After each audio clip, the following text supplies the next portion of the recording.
Hello everyone, I am doctor Meenakshi Sharma. तो आज मैं आप लोगों से डिस्कस करूंगी मेनोपॉज के बारे में। मेनोपॉज बेसिकली फीमेल में एक स्टेज होती है जब उनके पीरियड्स कम्प्लीटली स्टॉप हो जाते हैं। एंड ऑफिशियली हम लोग मेनोपॉज इस पर्टिकुलर लेडी का हो गया है तब डायग्नोज होता है जब उसके 12 कॉन्जिक्यूटिव साइकिल्स, जो 12 कॉन्जिक्यूटिव साइकिल्स हैं वो अगर कम्प्लीटली स्टॉप हो जाएं, नहीं आए उसके पीरियड्स 12 कॉन्जिक्यूटिव साइकिल्स तक, तब उसको कहेंगे हाँ इस पर्टिकुलर लेडी का मेनोपॉज हो गया है। अब मेनोपॉज की बेसिकली फेजेस होती हैं, मेनोपॉज के पहले वाली स्टेज और मेनोपॉज के बाद वाली स्टेज। मेनोपॉज के पहले वाली स्टेज होती है, उसमें कुछ सिम्टम्स होते हैं, और मेनोपॉज के बाद स्टेज होती है उसको कुछ सिम्टम्स होते हैं।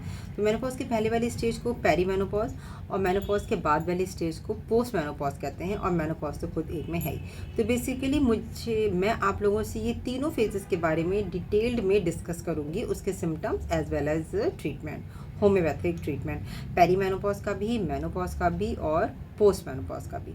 अब ये मैं बताती हूँ कि बेसिकली मेनोपॉज में होता क्या है। बेसिकली मेनोपॉज में होता है कि हमारी जो ओवरीज हैं, ओवरीज में एग का प्रोडक्शन ख़त्म हो जाता है। बेसिकली धीरे धीरे एग का प्रोडक्शन डिक्लाइन होते स्टॉप हो जाता है, और जब हमारी ओवरी एग प्रोड्यूस करना बंद कर देती है तो इस एग प्रोडक्शन की वजह से जो हार्मोन्स निकलते हैं एस्ट्रोजन और प्रोजेस्टेरोन, उनका भी सिक्रीशन धीरे धीरे डिक्लाइन होते स्टॉप हो जाता है। और जब एस्ट्रोजन और प्रोजेस्टेरोन का सिक्रीशन स्टॉप हो जाता है तो ना ही हमारी मेंस्ट्रुअल साइकिल आती है और ना ही any female can get pregnant. तो मेनोपॉज के बाद कोई भी लेडी प्रेग्नेंट नहीं हो सकती, क्योंकि जो रिप्रोडक्टिव हार्मोन्स हैं बेसिकली एस्ट्रोजन और प्रोजेस्टेरोन, उनका सिक्रीशन हमारे ओवरी से स्टॉप हो चुका होता है।